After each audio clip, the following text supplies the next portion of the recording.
first in a new series titled Love. Simple title. Easy to remember that, isn't it? So we're going to spend a few weeks talking on this topic of love. And my topic today is the priority of love. The priority of love. It tells us in the book of Galatians 5:14, "For the entire law is fulfilled in keeping this one command, love your neighbour as yourself." We know the words well. In fact, I did a bit of research. That phrase does appear a lot in the Bible. Love one another, or similar phrases to that. I remember many years ago, I was at a church called Newton Baptist, and I was at Bible college at the time. And we met in a pub initially, later on in an auditorium in a university. We kept moving venues. But there was a visiting preacher one Sunday in the pub, and he said, when you say something 21 times, you remember it. And his theme that week was love as a choice. And his idea is the Greek understanding, that Greek word that the early church used, agape, that understanding of what that word meant, was love was not so much about feelings, it's about a choice. So he got us to stand up and say love is a choice 21 times. And he said, you won't forget it now. It must have worked. Because like Phil was using those big numbers, 40, I don't know if it was 40 years ago, but it was a long time ago. Well, today I did some research in preparing this message. It depends which translation you use, but what we do find is the Bible's phrase, love one another, appears 16 times, love one another. So what I'm going to get you to do is stand up and let's be really biblical about this and say, we're quoting 16 verses of the Bible as we do this. Let's stand up and say to one another, love one another, some 16 times. I'm going to count it down. Let's do it. Love one another, love one another, love one another, love one another, love one another, love one another, love one another, love one another, love one another, love one another. Look around as you say it. I've got a few to go. Love one another, love one another, love one another, love one another, love one another. And one more, love one another. Well done, guys. I wonder if you'll remember it. As you know, the Greeks have a few different words that sometimes in our English translation is simply translated love. We have a few different words for love too, affection, friendship and so forth. Let me have a look at these Greek words. These are the most familiar ones. They have several others. The Greek words for love, there's eros, which is about passion or sexual love. There's philia, which is friendship. There's storge, which is family love. There's agape, which we're talking about, which became known as the Christian understanding of love. Many, many years ago, Thomas Aquinas, a lot more than 40 years ago, he defined agape love as this: to will the good of another. To will the good of another. Or we'd probably say in our today's terms, having the person's best interests at heart. Having the person's best interests at heart.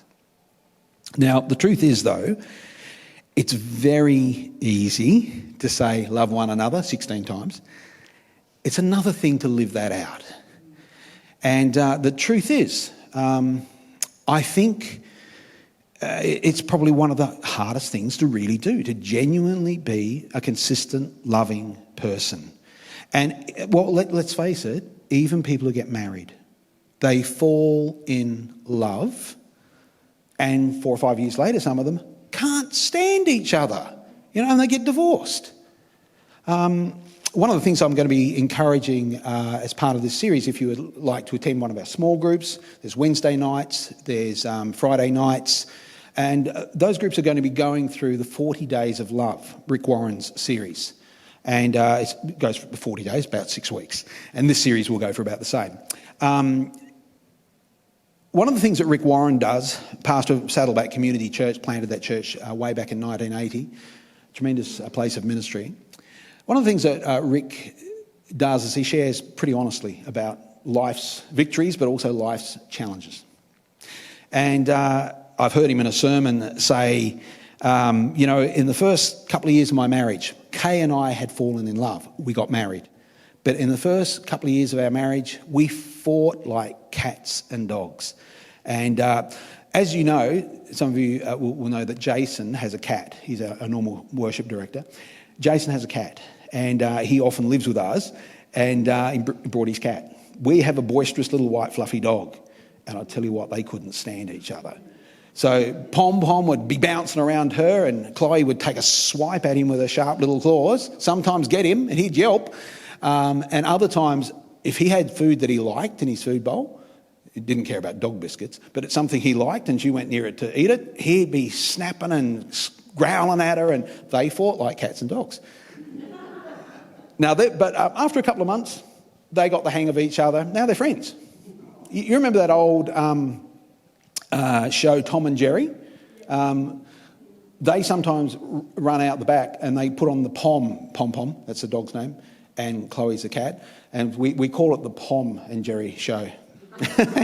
Because they play now instead of fight. Rick's even more blunt in the 40 Days of Love DVD. He actually says, the first 2 years of my marriage was hell on earth.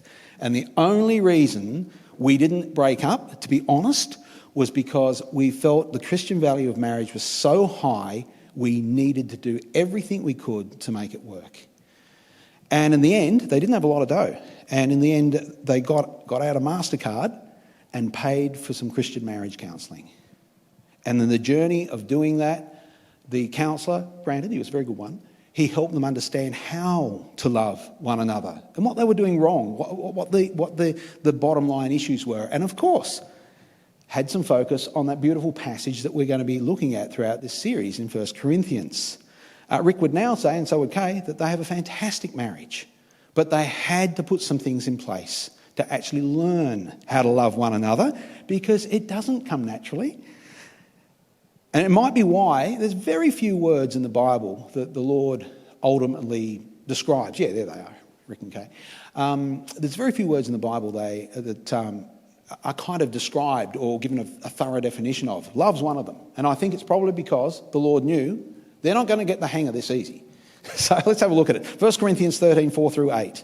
It says, love is patient, love is kind, it does not envy, it does not boast, it is not proud, it does not dishonour others, it is not self-seeking, it's not easily angered, it keeps no record of wrongs, love does not delight in evil, but rejoices with the truth, it always protects, always trusts, always hopes, always perseveres. Love never fails. Wow. Well, we're going to unpack that passage, but this week we're going to set it in context and have a look at the 3 verses that come before it. And so, to give you an idea of where we're journeying, we're starting this week with the priority of love. That's based on the three verses that come before it. 1 Corinthians 13, 1 through 3. So we should be on the next slide now, Chris. And the next week we're going to look at love is patient and kind, based on the reference in verse 4. Love is patient, love is kind. And week 3 we're doing overcoming pride. Why are we looking at that? Well, let's have a look at the second part of verse 4. It says, love does not envy, it does not boast, it is not proud. You see, envy and boasting come from the pride within the heart. We're going to have a look at how to overcome pride. Week 4, we're looking at anger management. Why are we looking at that? We'll have a look at verse 5. It says, love does not dishonour others, it is not self-seeking, it's not easily angered. Week 5, we're going to have a look at that lovely phrase, love keeps no record of wrongs. So we'll look at the topic of forgiveness. And week 6, the topic, love always hopes, based on the verse 7, it always protects, it always trusts, always hopes, always perseveres. But today, we'll have a look at those first 3 verses, the priority of love. Let's read the first one. It says, if I speak in the tongues of men or of angels, but do not have love, I'm only a resounding gong or a clanging cymbal. What's Paul saying? If I speak in the tongues of men or of angels, what he's really saying is talking about that supernatural gift of tongues. You know, you remember the day of Pentecost, chapter 2 in Acts, the Holy Spirit descended and the apostles suddenly declared the wonders of God in all manner of languages. There were so many people there for the celebration of Pentecost. Many people had come to Jerusalem, many different languages represented. And here's some of these blokes are just common fishermen and they're speaking all these different languages and people are hearing the wonders of God declared, probably very eloquently. Paul also mentions the speaking in the language of angels, which you wouldn't understand. And there might need to be interpretation if you were to understand that. But what Paul is saying is you may be praying beautiful, eloquent prayers, even supernatural prayers. But if you don't love people and you're praying those prayers, you sound a bit like this to God.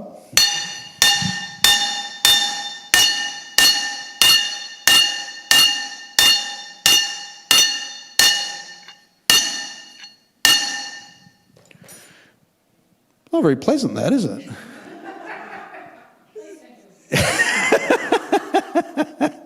It gets across the point, though, doesn't it? That actually you do not sound pleasant to God if you don't love people. So your prayers, even, are just not pleasant to God when you don't have love in your heart for people. Of course, to just say a little bit more about it, our words are not going to mean much without love in our hearts. The point is this. Number one, if you don't live a life of love, nothing I say will matter. If I don't live a life of love, nothing I say will matter, even if it's in my prayers. The priority of love. Let's have a look at verse 2. If I have the gift of prophecy and can fathom all mysteries and all knowledge, but do not have love, I am nothing. So the Pharisees, religious leaders in Jesus' day, they had a lot of knowledge, no doubt about it. They memorised the first 5 books of the Bible, the Pentateuch, learnt them off by heart. They loved to discuss and to debate the scriptures, the Torah, the prophets. Tremendous knowledge, but as we know, many of them hated Jesus to the point they wanted him dead. I was watching The Passion of the Christ last night, and you see the ruthlessness of the religious leaders of the day and the lack of love that they had. I was actually also listening very early this morning to Jesus of Nazareth, that epic movie. And as I was listening to it, one of the phrases Jesus says when he's debating with the religious leaders, he says, "You have kept the letter of the law, but you have not understood its heart." Because knowledge isn't going to cut it. And even if you think more in secular terms, I think of a friend of mine from way back when he was studying nursing at the university, the same time Pamela was. We used to affectionately know this guy as Guru Tim. He had great big dreadlocks, and he liked to debate philosophy and religion. And he didn't believe in the concept of sin, for instance. It's just an outdated concept, sin and evil. And I said, well, how do you explain? I know there are some things in the world don't relate to that, but there's a lot of suffering in the world that I think does relate to sin. And he said, no. Look, the problem with the world and why there's suffering is a lack of education. In other words, if everyone was better educated, then we would get rid of most of the suffering in the world. And as you can imagine, I didn't agree with him. And I actually said to him, but Tim, just think of, say, in the 1920s. 100 years back now, isn't it? No, in the 1920s, people from Britain, Canada, America, Australia, they were less educated. There were far less people, percentage-wise, that had degrees and so forth than what we have today. But actually the crime rates were lower back then, not high. We've got higher crime rates now. People could hold together marriages much more easily back then than they can now. So I don't know if all that knowledge is actually mean that's the end of suffering. Have you got lots of knowledge? Well, so can I suggest this? If I don't live a life of love, nothing I know will matter. If I don't live a life of love, nothing I know will matter. You might have so many degrees after your names, you could be called Mr. Celsius. But actually all that knowledge doesn't cut it with God if we don't love people. The priority of love. Let's look at 2 Corinthians 2 and the second part of that verse. If I have faith that can move mountains but do not have love, I am nothing. It's an interesting phrase, isn't it? Even if I had faith, supernatural faith to move a mountain. And Paul actually saw all manner of miracles work through his ministry, so he certainly knew about supernatural faith. But he's saying, even if I had faith to move a mountain, but I don't love people, doesn't cut it with God. Isn't that fascinating? And of course we have the secular understanding of faith too. I mean, how many times have, watching the Oscars or something like that and someone's won an acting award, might be a young actress or actor, and they'll often give the cry, hey, just believe in yourself, just believe in your dreams and you'll make it. In other words, it's kind of this idea that faith, that's really important. But can I suggest this? Number 3. If I don't live a life of love, nothing I believe will matter. If I don't live a life of love, nothing I believe will matter. And let's be honest about that. You know, in that world of Hollywood, where you do hear just believe in yourself a lot, actually that is one of their struggles, isn't it? How many of them have amazing careers, lots of dough, but they really struggle to hold down relationships, divorce after divorce for many of them. Let's have a look at the priority of love in verse 3. If I give all I possess to the poor and give my body over to hardship that I might boast, but I do not have love, I gain nothing. Now, it's absolutely commendable to give to World Vision or Samaritan's Purse, various organisations that make a difference for good in this world. Absolutely commendable. But God's saying you can give away everything. But if you don't love people, you haven't cut it, you haven't made it. That's not what I'm looking for. There's more to it. One of the ways you could... Well, actually, one of the things that I was thinking about this week is, not in this church, but over the years, it'd be 3 different occasions, I think, I've had a guy in my office that has said something like this. I just don't understand. I have provided everything for my wife. Like everything. I've done everything I can do for her. We've got this gorgeous big home with brand new cars. Our house is decked out with this lovely furniture, nice swimming pool in the backyard. I've given her everything and now she wants to leave me. What is wrong with the woman? I just cannot understand. Because he was convinced, look, I've provided, therefore I have expressed love. But all of us know. Actually, there's more to it than that, isn't there? Even the Beatles kind of thought they knew it. As Paul McCartney writes, you can't buy me love. Can I suggest this? Number 4, if I don't live a life of love, nothing I give will matter. If I don't live a life of love, nothing I give will matter. And so I might provide quiet time material next week too for people. I can see people taking notes, which is great, but I might provide a system of quiet time material so you've kind of got some of this as well. Here's the summary, friends. The priority of love. If I don't live a life of love, nothing I say, know, believe or give will matter. If I don't live a life of love, nothing I say, know, believe or give will matter. Another story that Rick shares, which is, again, a very honest and quite painful one. Let's have a look at Rick and his son here. His son, Matthew. Matthew, intelligent young lad, but suffered from mental illness, mainly depression. And life for him was often very, very dark. Rick and Kay tried to do everything they could for him. So, different forms of counselling, different medications, all sorts of prayer ministry, did everything they could. But nothing seemed to work. And eventually, on April the 6th, 2013, Matthew purchased a gun, which is fairly easy to do in America, and he just quietly went away by himself and took his own life, shot himself. Absolutely devastating. Rick and Kay, of course, and his siblings are just so hurting and damaged by this. And of course, there's a couple in our church right now, they've just lost their daughter, Don and June. Justine passed away recently. Very tragic to lose a son or a daughter. Many of the members of Rick's church passed on their deep sorrow, as did fellow pastors all over the world.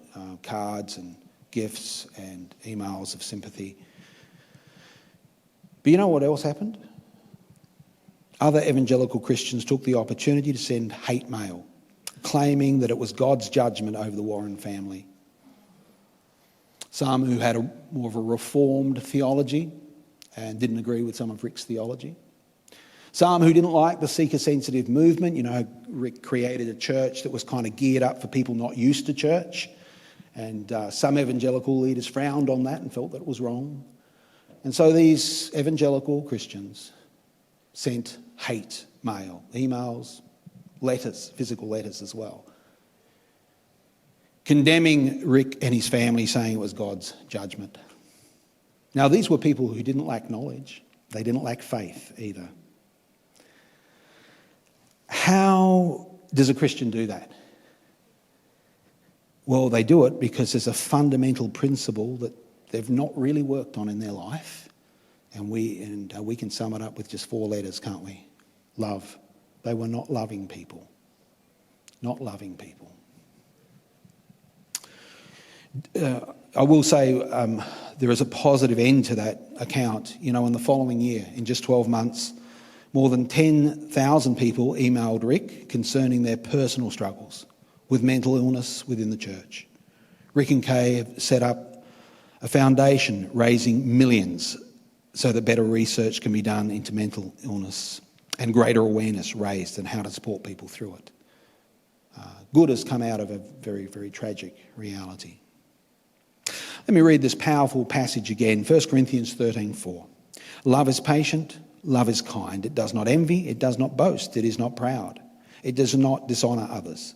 It is not self-seeking, it's not easily angered, it keeps no record of wrongs. Love does not delight in evil, but rejoices with the truth. It always protects, always trusts, always hopes, always perseveres. And the Good News version words the last 3 words like this: love is eternal. Love is eternal. Well, over the next 40 days or so, we're going to be doing several things to foster stronger relationships within the church. So we might live out that scripture we quoted 16 times, or 16 different scriptures we quoted, love one another. One of the things we're going to do is 4 of the Sundays, we're going to get together for lunch. And so next week, it's soup and rolls. So we've always got bread rolls, but if some people could provide some soup, that would be awesome. Yeah, I'm not the sort of person, I wouldn't have a clue how to make soup, I must admit. No idea at all. Someone said to me the other day, well, it's never too late to learn. But that's next week. So we've got the 4 different weeks of food, and Kerry suggested something different each week. And so there you can pop your name down. Please do that today, especially for next week, because it's only 7 days away. Soup and rolls next week, and then another week we're going to do barbecue stuff. We'll have a barbecue by then. We'll do barbecue and salad, pasta, and slow cooker meals. I can probably do the barbecue and the pasta, not the slow cooker either. I've never done a slow cooker meal either. Sorry? No, it's barbecue and salad, and then we're going to barbecue some pasta. No, we're not. It's just pasta, not barbecuing pasta. I'll barbecue anything. Stick it on the barbie, mate. Another thing we're going to do, and you've heard Carol talk about this, is food bank. So the idea is we're going to do one Saturday, presume most likely a Saturday. We'll get a few people in, cook your favourite meal. We've got virtually an industrial kitchen behind this wall here, and the chance to cook up a few meals and pop them in a freezer. And the idea is when someone's in a time of need or whatever that might be, then pop into the church, grab a couple of meals. All they've got to do, pop them in the oven. And in some cases, might be able to deliver them to people as well. First Saturday of next month, we're going to do a man's breakfast. And man's breakfast. Woo, woo, woo. Man's breakfast. And so we'll start with coffee Saturday morning, but then we've got a project. Guys often like to do something together. So our first project is bring your tools, and we're going to put together a barbecue. Yeah, we've got a new barbecue out there in a box. Going to unpack it, put it all together. Then we'll spray it with canola oil, wipe it all down, and cook a barbecue breakfast. Eggs and bacon, sausages. Sound good? It's coming up soon.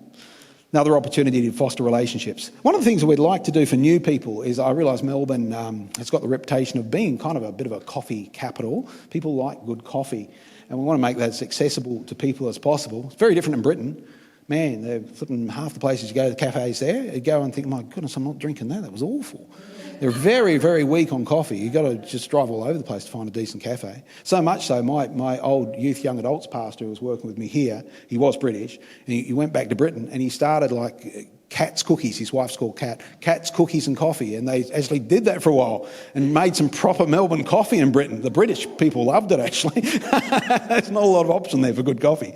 So one of the things we're thinking of doing, we'll try and make it really accessible for people. So we're purchasing a coffee machine, but one of those push-button ones that you have the freshly ground beans. Roxanne knows the type of beans that are going to be nice. She's a barista, so she understands good coffee. And so the idea is someone's new here today, you walk over and say, hey, come out, I'll make you a coffee. And it's easy, you can just push the buttons, So it's all set up, ready to go. So just another way of trying to, particularly for newcomers, helping them feel a little more welcome. One more. We have a youth and young adults camp coming up. And that's an opportunity. It's 27th, end of this month. And that's a chance for getting together, both youth and young adults, doing a whole bunch of crazy activities, and also for teaching sessions. I do pray for a good number of our youth and young adults to get along to that camp. Foster good, solid friendships amongst them. We're told in Romans 10:12, be devoted to one another in love. Be devoted to one another in love. Now, we do have a members' meeting coming up 12:15 today, so do stick around for that. Time to go and get a coffee though. But right now, I'm going to ask Dave to come forward and pray for us as the band returns.